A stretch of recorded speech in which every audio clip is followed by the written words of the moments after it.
지난 시간에 이어서 계속해서 갈멜산에서 엘리야가 제사를 지내는 광경을 이렇게 쪼개서 보고 있습니다. 엘리야가 제단을 수축을 했습니다. 제단을 수축을 하고 드디어 엘리야가 하나님 앞에 그 수축한 제단, 그 제물을 올리고 물을 엄청나게 붓고, 제단에 이 제물을 지금 불을 태우는 번제로 드려야 되는데 물을 많이 부었어요. 많이 부은 이유가 바로 오늘 본문 말씀에 나오는데, 거기서 이제 엘리야가 기도합니다. 기도하는 거 세 가지를 기도하죠. 뭡니까? 여호와가 하나님이라는 것을 알게 하옵소서. 내가 하나님의 선지자인 것을 알게 하옵소서.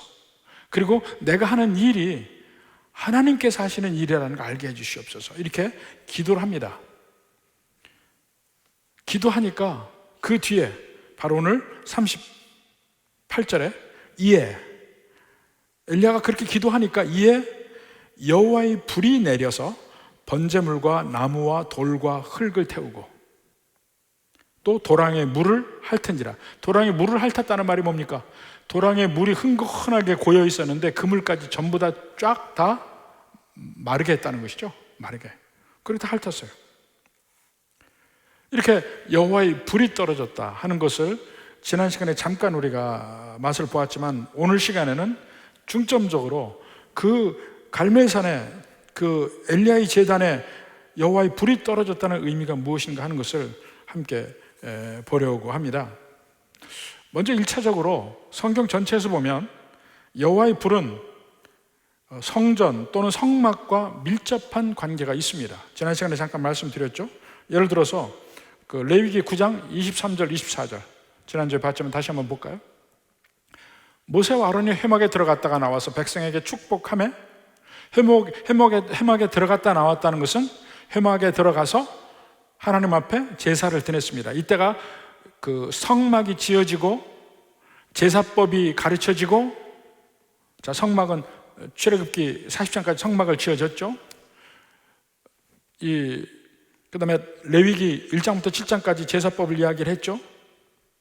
번제, 소제, 속죄제, 속건제, 화목제. 레위기 8장에서는 제사장을 세우셨습니다. 제사장을 거룩하게 했어요. 그러니까 하나님 앞에 제사를 드릴 때 필요한 세 가지 요소가 다 된 겁니다.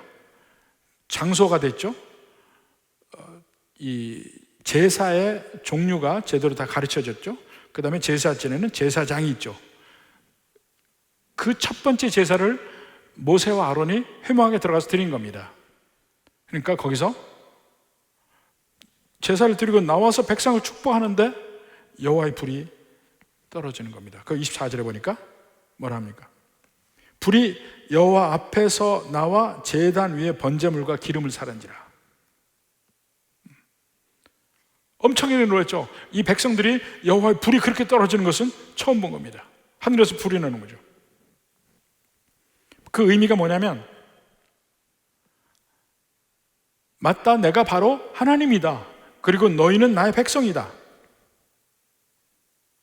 여기서 지금 제사를 드린 아론과 모든 제사장을 내가 인정하고, 이 제사법을 내가 주었으니 그것을 인정하고,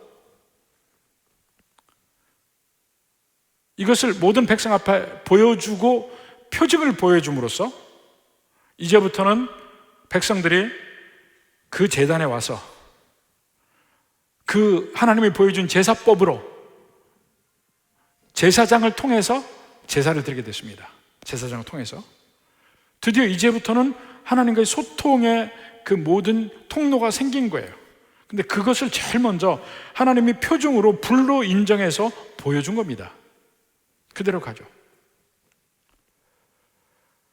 이게 이제 제일 먼저 성막에서 보여준 것이고, 그 다음에 이제 이스라엘 역사를 통해서 성전에서 처음으로 제사를 지냅니다. 그러니까 성전이 제일 먼저 지어졌습니다. 지어진 상태에서 성전에 대한 봉헌식을 하면서 하나님께 드려지면서 솔로몬이 기도합니다. 마치 여기서 엘리야가 기도하시 솔로몬이 기도해요. 하나님, 이게 하나님의 성전입니다. 하나님이 계시란 말은 못하겠습니다. 이 우주보다 크신 하나님이 어떻게 이 작은 성전에 계시겠습니까? 다만 이름을 여기다 두어두십시오. 이름을 여기다 두시면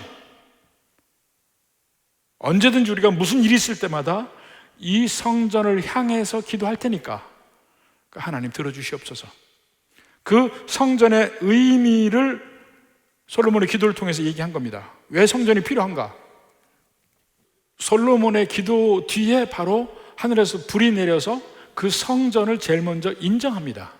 바로 그 부분이 있습니다.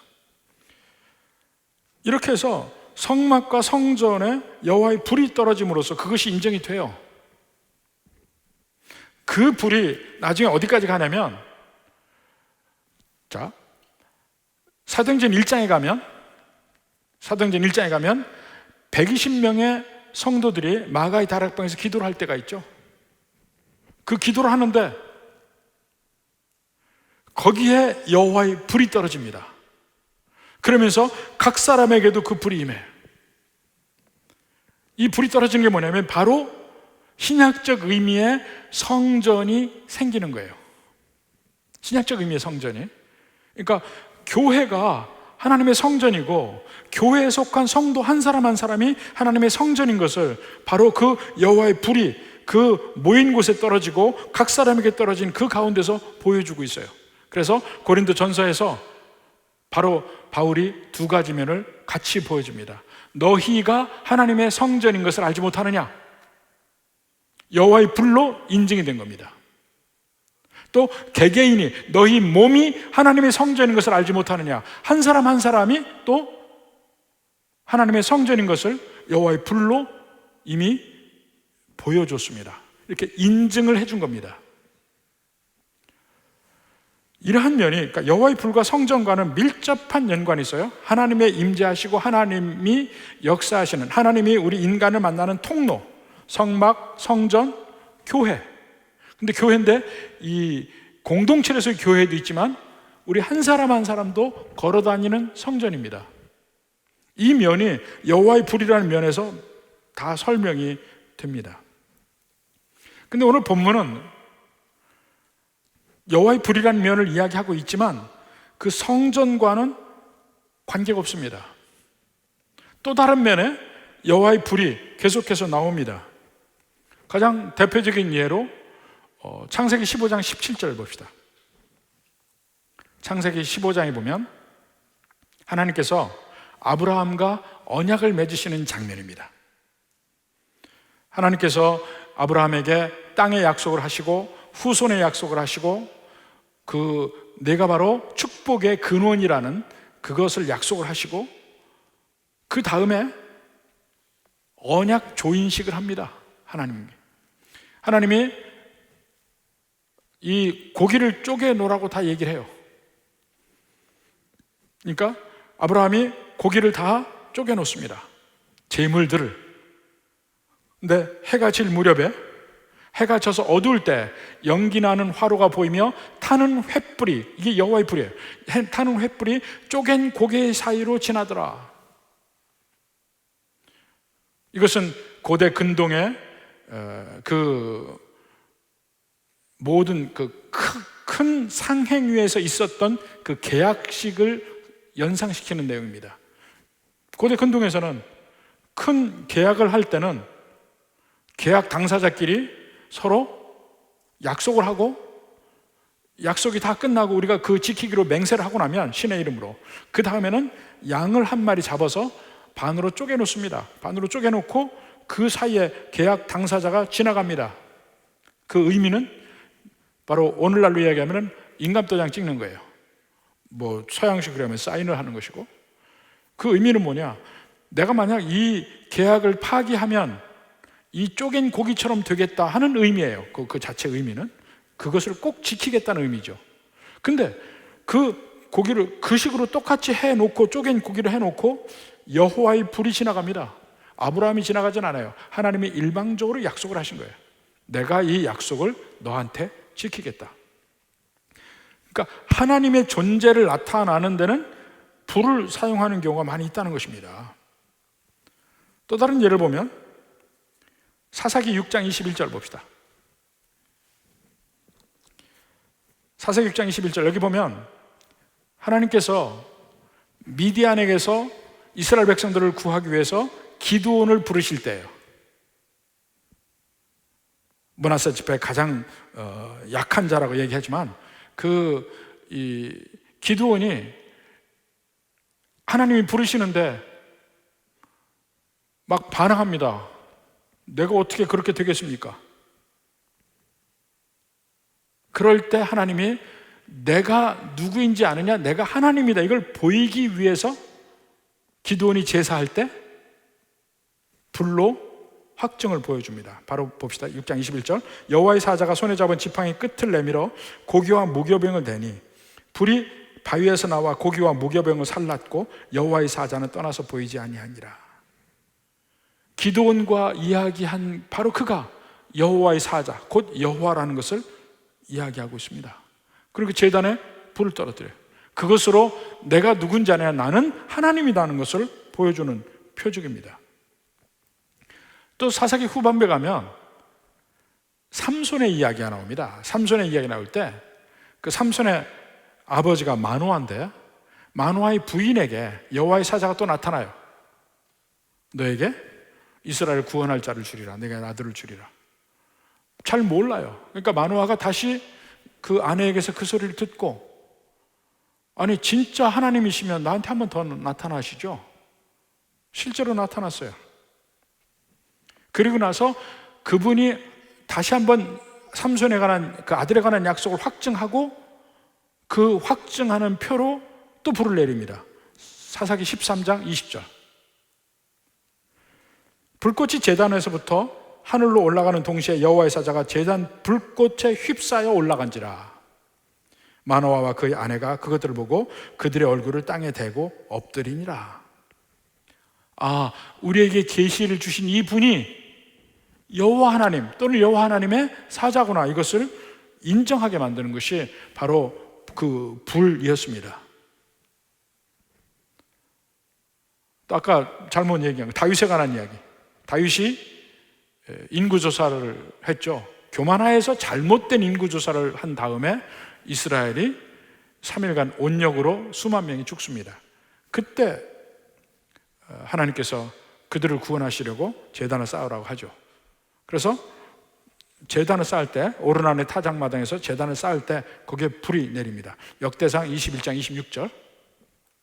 다윗이 거기서 여호와를 위하여 제단을 쌓고 번제와 화목제를 드려 여호와께 아뢰었더니 여호와께서 하늘에서부터 번제단 위에 불을 내려 응답하시고, 불을 내려 응답하시고. 이 표징적인 면이다. 하나님 불을 내린 것은 내가 진짜 너의 하나님이다, 그리고 내 기도를 들었다, 이걸 다시 한번 이야기하는 것입니다. 그러니까 엘리야의 기도도 마찬가지예요. 여호와가 하나님인 것을 얘기해 주십시오. 내가 여호와의 사자인 걸 얘기해 주십시오. 내가 하고 있는 일이 하나님이 인정하는 일이라는 것을 알게 해 주십시오. 그것을 한 방에 해결하는 것이 하늘에서 불이 내리는 거예요. 이미 불이 내릴 줄 기대하고 물을 부어놓은 겁니다, 엘리야가. 무엇보다도 이 엘리야의 이러한 일은 호렙산에서 모세가 하나님을 만나는 그때와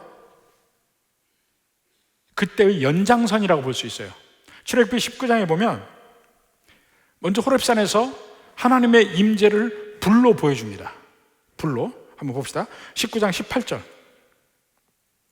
시내산의 연기가 자욱하니 여호와께서 불 가운데서 거기 강림하심이라. 그 연기가 옹기 가마 연기같이 떠오르고 온 산이 크게 진동하며. 옹기 가마 연기같이 떠오른 때가 한 번 더 있습니다. 그게 언제냐면 소돔이 망할 때. 소돔과 고모라가 망할 때 아브라함이 멀리 보니까 마치 옹기점에서 연기가 올라오는 것 같더라 그랬어요. 근데 하나님이 여기 임재하실 때 옹기 가마 연기같이 떠오르고 하나님의 임재를 거기 보여줘요. 이스라엘 백성들이 겁을 먹습니다. 그때 거기서 모세가 온 이스라엘에게 10계명을 주십니다. 표정으로, 내가 하나님이라는 것을 표적으로 보여주고 그 다음에 말씀을 주셨어요. 근데 거기에 비해서 오늘 갈멜산은 불만 떨어지고 내가 하나님이라 이것을 보여주고 그 다음에 더 말씀은 없으셨어요. 말씀이 없으신 이유가 뭐냐면 이미 그때 주신 말씀이 계속되는 거예요. 자, 히브리 성경의 그 분류가 율법서, 선지서, 성문서 그렇습니다. 원래 히브리 성경에는. 근데 선지서가 왜 선지서냐면 율법서에 나오는 하나님의 말씀의 뜻이 지금 이스라엘 백성들에게 제대로 지켜지느냐 안 지키느냐 그것을 이야기하는 게 선지서입니다. 근데 선지서 중에 전선지서, 후선지서 있는데 후선지서는 우리가 알고 있는 선지서예요. 이사야, 예레미야, 에스겔, 다니엘. 이게 다니엘은 그 구분에 빠지고 이게 선지자들이 직접 하나님 말씀 들어서 얘기한 그 선지서라는 장르 속에 있는 거예요. 근데 그 선지서 안에 앞에 부분에 뭐가 있냐면 전선지서라 하는데 이 전선지서가 뭐냐면 여호수아, 사사기, 사무엘, 열왕기 이게 전선지서예요. 선지자적 역할을 해요. 근데 장르는 역사 기술의 방법으로 선지자적 역할을 해요. 무슨 얘기냐면 여기서 그냥 써놨습니다. 이 솔로몬이 어떻게 했더라, 뭐 여로보암 왕이 어떻게 했더라 이렇게 써놓는데 그게 전부 언제나 이 선지서 사무엘 상하, 열왕기 상하를 읽는 사람들은 항상 뭘 염두에 두어야 하냐면 신명기를 염두에 둬야 돼요. 이 율법서를 염두에 두고 읽어야 이스라엘 백성들이 지금 죄를 지었다는 얘기구나 이것을 해석할 수가 있어요. 이 신명기 율법서를 염두에 두지 않고서는 사무엘 상하나 열왕기 상하를 여러분이 읽어봐야 이해가 되질 않습니다. 반드시 이게 염두가 둬야 돼요. 오늘 갈멜산에서 불이 떨어지는 것도 이미 출애굽 때 하나님이 불을 내리고 말씀을 주셨어요. 율법을 주셨어요. 그 연장선상이에요. 다시 거기서 불이 떨어지고 그 다음에 또 모세처럼 말씀을 줄 필요가 없어요. 이미 말씀이 그때 있어요. 갈멜산에서 불이 떨어졌다는 얘기는 내가 출애굽 때 너희를 내 백성이라고 인정한 바로 여호와 하나님이다. 내가 그때 너희에게 이것을 지키라고 말씀을 주었지 않느냐? 그것이 지금까지 유효하다. 이걸 보여주려고 하는 거예요. 아직 유효하다.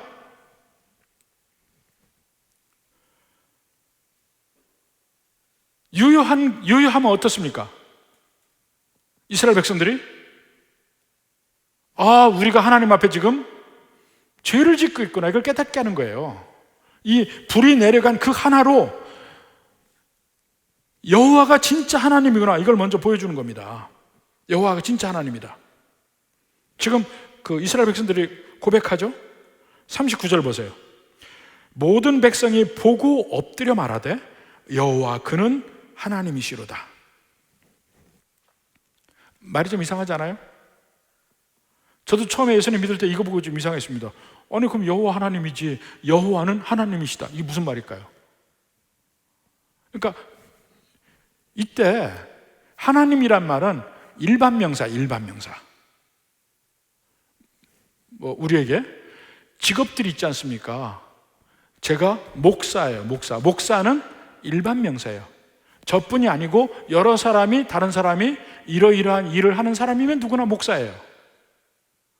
근데 제 이름은 고유명사로서 최규현이에요. 그러니까 여기서 여호와는 하나님이시다 할 때 하나님은 지금 계속 구약성경에서 나오는 이야기는 뭐냐면 누가 하나님이냐 하는 거예요. 누가. 근데 각 부족마다 자기들이 섬기는 하나님, 그러니까 신이 따로 있어요. 그 당시 가나안 사람들이나 이스라엘 주변 사람들은 바알 신을 섬기고 있어요. 애굽 사람들은 태양신 라도 섬기고 있고 또 이 호루스라는 머리가 새인, 머리가 독수리처럼 생긴 호루스라는 신을 섬기고 있고 죽음의 신. 각각 자기들의 신, 그러니까 자기들의 하나님이라고 생각하는 신들의 이름이 각각 따로 있어요. 근데 이스라엘 백성들이 하나님이라고 믿는 신의 이름이 여호와인 거예요. 그러니까 최교현은 목사다 이렇게 이야기하는 것처럼 여호와가 하나님이시다는 거예요. 바알이 하나님이 아니고 여호와가 하나님이라는 거예요. 누가 참신이냐 하는 면이에요. 지금 갈멜산에서는 누가 참신이냐, 누가 진짜 신이냐, 그래서 먼저 바알과 아세라의 선지자들한테 먼저 한번 불러보라 하잖아요. 그들의 신은 참신이 아닌 것을 먼저 증명하고, 그 다음에 엘리야가 섬기는 여호와가 진짜 하나님인지 아닌지 보자. 그게 제단을 다시 한번 수축하고 거기에 번제물을 놓고 물을 뿌리고 기다린 겁니다. 기적이 아니면 그 제단에 불이 날 수가 없죠. 근데 하늘에서 불이 떨어져서 다 타고 도랑물까지 다 마르고 흙도 타고, 불이 탈 때 흙도 타는 거 아세요? 흙이 탑니다. 그래서 여호와가 하나님인 것을 증명한 겁니다. 이제 백성들이 드디어 고백해요. 근데 그 고백 속에 뭐가 있냐면, 이제까지 그들의 삶 속에서는 여호와가 하나님이라는 고백을 하지 않고 살았어요. 바알이 그들의 하나님이었어요. 근데 여호와의 불이 떨어지고 그 기적을 보고 나서 여호와가 하나님이라 하는 거예요.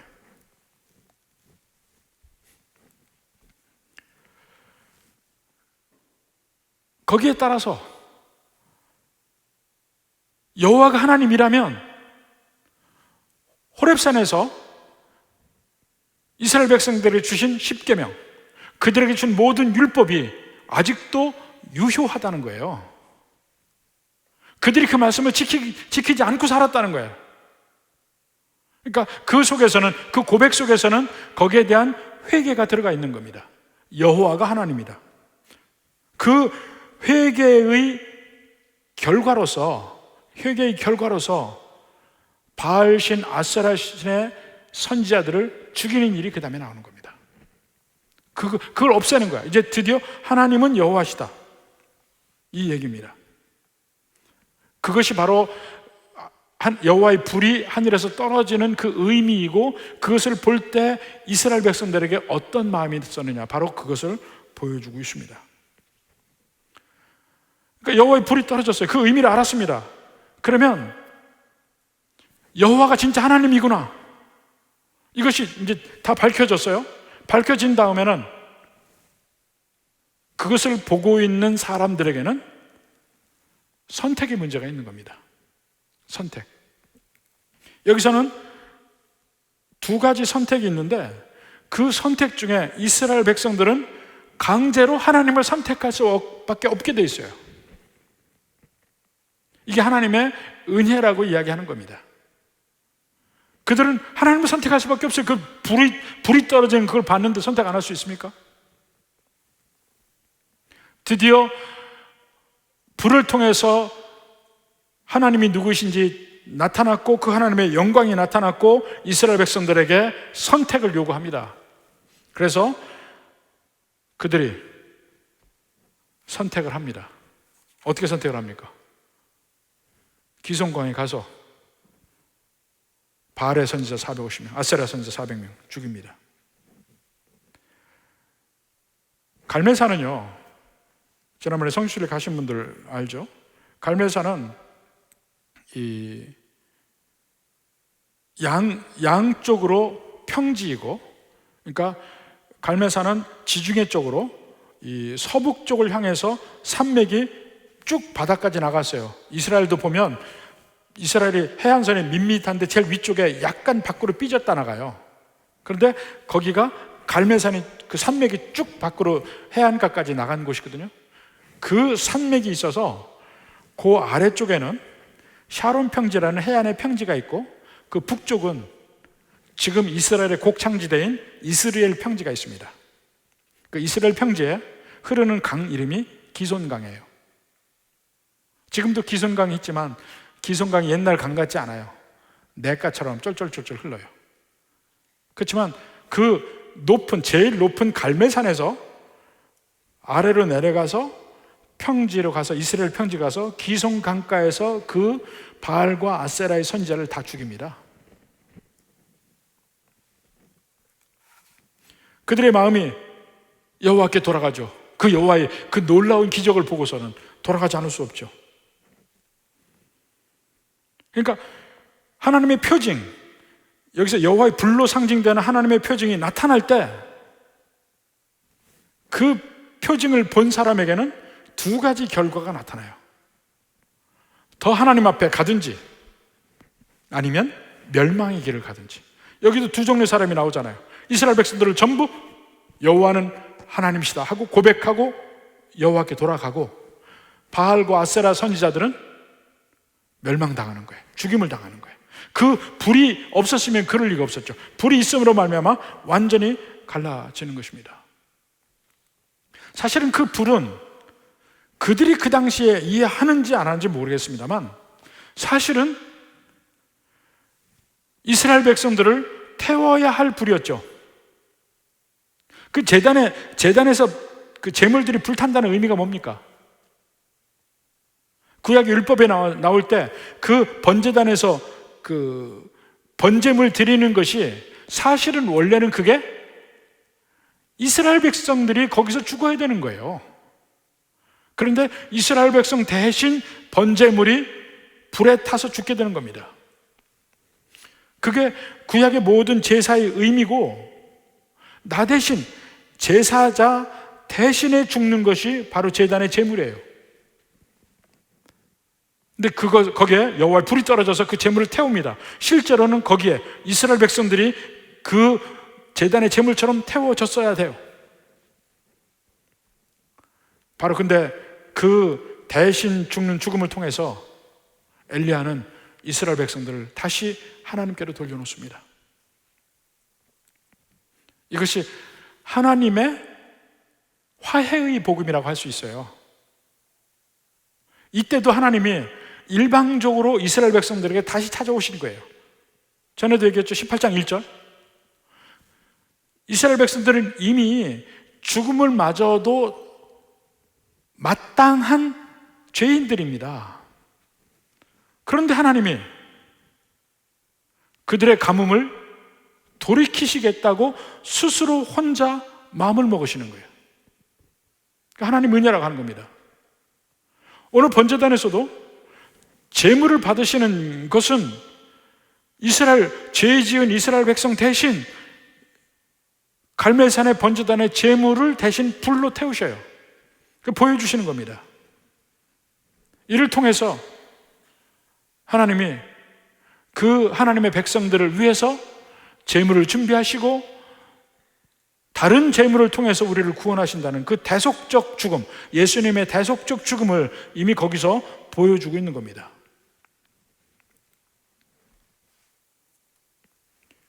불을 통해서. 이러니까 백성들이 그 불의 의미를 나름대로 깨닫고 제일 먼저 바알의 제사장들을 죽이죠. 그 죽이는 행동이 뭐냐? 자기들의 삶 속에서 여호와의 영광을 드러내는 겁니다. 850명의 죽임을 당하는 그 피의 소리들이 들리지만, 그것은 그 제단 불에서 보여주는 여호와의 영광을 이스라엘 백성들 자신들의 삶 속에서 나타내고 있는 거예요. 이를 통해서 다시 한번 하나님께로 돌아와요. 하나님과 화해의 관계가 됩니다. 그리고 그 대속의 제사를 거부하는 그 바알의 제사장, 아세라의 제사장들은 영원한 불못으로 멸망을 당하는 그 순간인데, 여기서 재밌는 건 생각합니다. 이스라엘 백성들이 여호와께 돌아왔잖아요. 그게 계속 갔느냐? 그렇지 않아요. 나중에 그들 또 떠납니다. 성경의 모든 역사가요, 끊임없이 하나님은 이스라엘 백성들에게 다가가고 보여주고 회개케 하고 돌아오게 합니다. 그러면 하나님의 기적의 역사를 볼 때마다 하나님께 돌아가요. 조금 있으면 또 하나님을 떠나가고 죄를 지어요. 또 돌아와요. 또 죄를 져.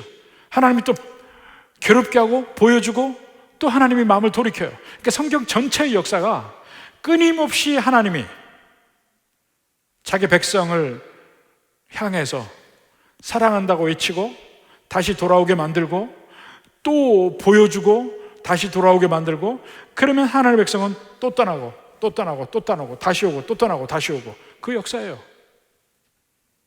예수님도 얘기했죠.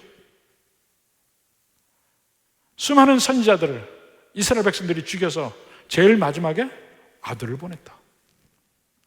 제일 마지막 아들을 보냈다. 그런데 그 아들조차 죽인다는 것이죠.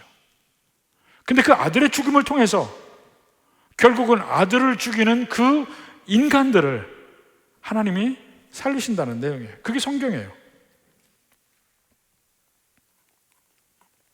그러니까 우리가 예수님 믿으면서 내가 다른 사람보다 거룩해졌다? 헛소리예요, 헛소리. 거룩해졌다? 아닙니다. 용서받았다? 맞아요. 이제는 다시는 하나님 안 떠나겠다? 그것도 거짓말. 또 떠나요. 또 하나님 보여줘, 또 들어오고 또 들어오고, 끊임없이 하나님 곁을 떠나나가서 내 마음대로 살다가 다시 끌려오고, 다시 하나님의 영광을 보고 두려워서 다시 돌아오고, 또 나가려다 또 잡혀오고. C.S. 루이스의 이야기가 항상 생각이 납니다. 언제나 지옥문은 안으로 잠겨있다 그랬어요. 지옥은 누가 가냐? 하나님을 피해서 도망가다 마침내 도망가기에 성공한 사람들이 지옥 간다 그랬어요. 여러분들은 도망가다가 붙잡힌 사람들, 도망가다가 넘어진 사람들, 도망가다가 하나님의 이러한 것들을 보고 두렵고 떨림으로 다시 하나님께로 돌아간 사람들, 그 사람들이 모여서 교회가 된다는 겁니다.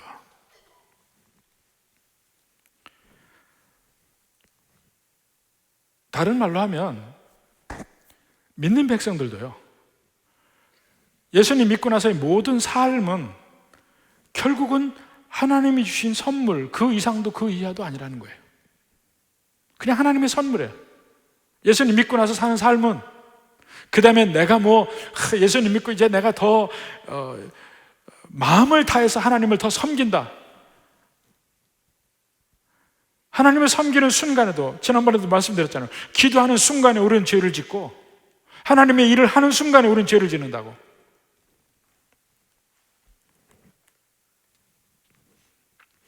어떤 사람들은 구약의 하나님은 무서운 하나님, 봐라 갈멜산에서 850명 죽이는 거 봐라, 무서운 하나님. 신약의 하나님은 예수님, 사랑의 하나님이라고 대비를 시켜놓는데, 천만의 말씀. 예수님도 심판주이세요. 사랑의 하나님이시면서 심판주이세요. 그 두 가지 면이 예수님에게 다 있잖아요.